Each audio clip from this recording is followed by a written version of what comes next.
And I'm going to show you how to file a report against your facility for a citation with the California Department of Public Health. You're going to go to the URL of cdph.ca.gov, and you're going to come up with a menu. The page will look like this, and you're going to click on the drop-down menu that says I am looking for. It's in blue, and you're going to go to the right and click on healthcare facility licenses. That's going to open up a page that's going where you can then go down to general information and click on Cal Health Find Database. It's a couple steps here, but then once you get your facility up, it's going to be very easy. Okay, so here it's simple. If you have the zip code, city or county, you can enter that. I narrow it down by entering the name of the corporation that owns the facility. In my case, it's Dignity. And then I'm going to put Oxnard because there's quite a few. It's going to do a drop down for Oxnard. I click on that to make sure it matches and then hit the search button. And now it's going to bring up any facilities in Oxnard that are owned by Dignity Health or have that name. Now, you might have a foundation in your hospital, in your facility, and so it might be a foundation. If I were to do another search on Dignity Foundation, I will probably get a little bit of a different result. You also get a map here to verify that, yes, this is the facility. Now, I know that's my hospital right there at Rose and Gonzalez. So I'm going to click here on St. John's Regional, and it's going to tell me view details or file a complaint. I have the screen enlarged, so it's stacking it. It will be side by side when you do it on your computer. I'm going to file a complaint. I'm going to click over here because this is the page you'll get. Now it's going to show me the district office. This is Ventura District, so I know that that is actually almost right across the street from my hospital. And below that, it's going to give me the complainant information. That would be me.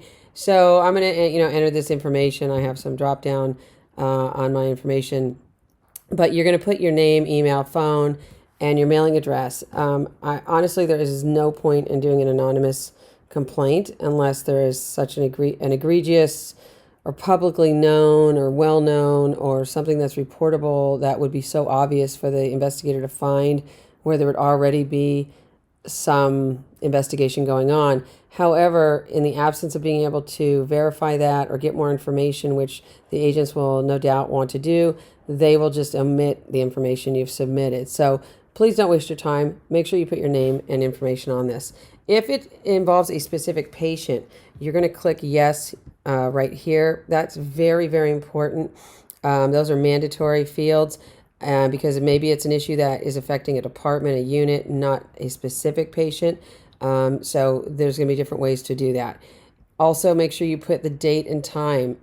This is critically important for the investigators to drill down and go in the facility because remember, they're not there working every day. They don't know what's going on in the hospital. They're just going to walk in, go to quality, announce themselves, and give this information and try and find this patient, right? Unless you fill this out at your hospital, do not enter any specific patient names, information, and don't leave your facility with any of that information. If you're completing this in your facility, then yes, you can include that information. Then if you have a file to upload, so say you have some policies, you go in your policy manager, whatever it's called, you download those policies, you email them to yourself in your personal email, and then you open that, save it, and now you can attach it. Because say you're doing a complaint that nobody's getting any meals or breaks and the hospital has a policy for meals and breaks, that becomes enforceable under CDPH. So attach that policy. Don't give the agent more work. You have to build the case for this agent as much as possible. Okay, then you're going to click I'm not a robot, submit, and you will receive a letter, hopefully, confirming your complaint. LA County seems to be pretty good about this. Ventura is not. I don't know about San Bernardino or Riverside counties. That's something that we'll find out. LA County, FYI, is contracted to the county of LA, so it's not actually state employees or state office that handles the complaints. So they have a bit of a different process there. Okay, that's how you do it. file away. And make sure you coordinate all of this with your union stewards and your rep so that they know that you filed, and send them a copy of it. Thank you.